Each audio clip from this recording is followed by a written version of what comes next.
Today, I'm going to be informing the class about the dangers of nicotine and how nicotine and vaping can affect you. Did you realize that we're in the middle of an epidemic and we didn't even know it? There are thousands of young adults and teenagers being addicted to vaping every single day. That is why I will be showing you some of the problems of nicotine, telling you about a story of a young girl, and proof that this has turned into an epidemic. This speech can help you understand the true harm of these products, and by listening to this speech, you'll be able to inform others about these dangers. Through all my research, I have already earned so much more knowledge on the subject, and I want to be able to help people with nicotine addiction. Thanks to the plethora of education, people of all ages are well aware of the dangers of smoking cigarettes, to a point where most of the population is repulsed by the idea of one. Something people are less aware about are the dangers of Juul or other nicotine devices. For the people who don't know, Juuls are devices that are small and more cost-effectively that were created to reduce use of cigarettes or replace them.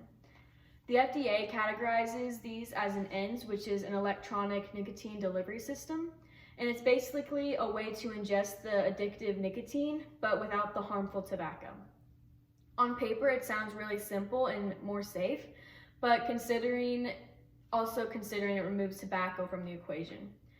But the real fear revolves not so much around the device itself, but more of its largest demographic of users, which is underage teenagers and young adults, specifically those in high school.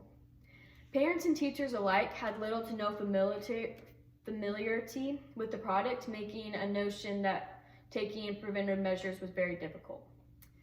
To make matters worse, there was little to no education about these devices until recently, but as we all know, that was too late.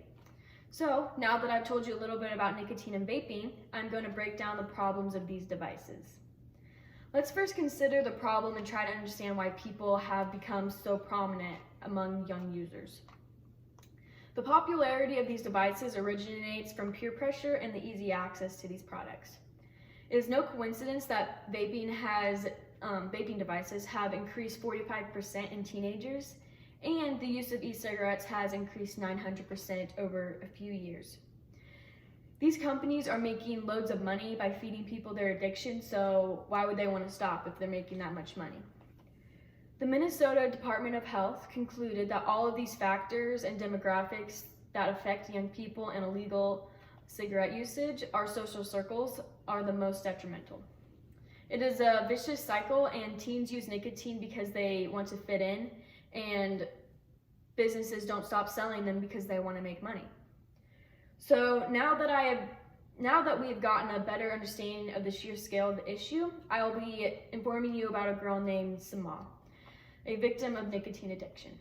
This is a picture of Samal Herman. Of course, this was before she was hospitalized due to vaping.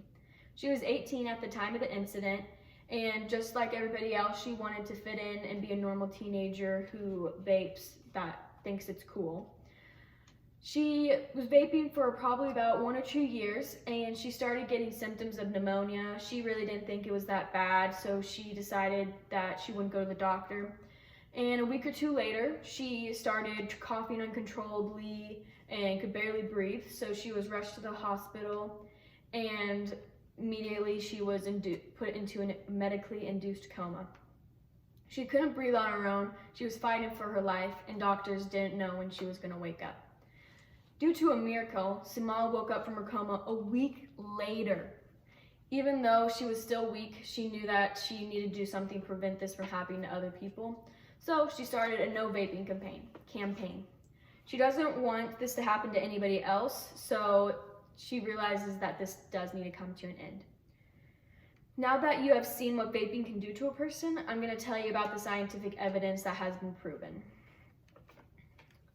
Michael Blaha, Director of Clinical Research at Johns Hopkins, has been doing research and has shared health information about vaping. Vaping is better than smoking, but it's still not good for you. The reason that e-cigarettes and devices like these have been created was to stop people from using cigarettes, but that kind of backfired since everybody that's young has been using them now. Now, something that people don't know is vaping doesn't only affect the lungs, but it also affects the heart. And the nicotine addiction, it raises your heart rate and your adrenaline, and those are major causes of heart attacks. Other studies at the Minnesota Department of Health and the National Association of State Mental Health Program has shown that thousands of cases all over the world have been due to vaping or have been related to vaping, and more than half have been from illegal use. While there are steps being taken by the government to curb this issue and keep it from getting worse, it only has slightly hindered the problem. While they are trying to remain focused on their legal concerns, officials cannot guarantee the safety of any vaping products. These are the reasons that vaping has turned into an epidemic. Now that we have discussed problems of vaping, Small Herman's story, and proof that this has turned into an epidemic, I hope that you have learned something from the information that I provided for you today, and I hope that my speech inspires you to get help and to help others. It goes without saying that the issue of juul usage amongst minors and teenagers, it is a very troubling thing to consider. The fact of the matter is that the future is uncertain, but we do know that it is certain that the generation is in danger and nothing is done. And if nothing is done, it could prove dire.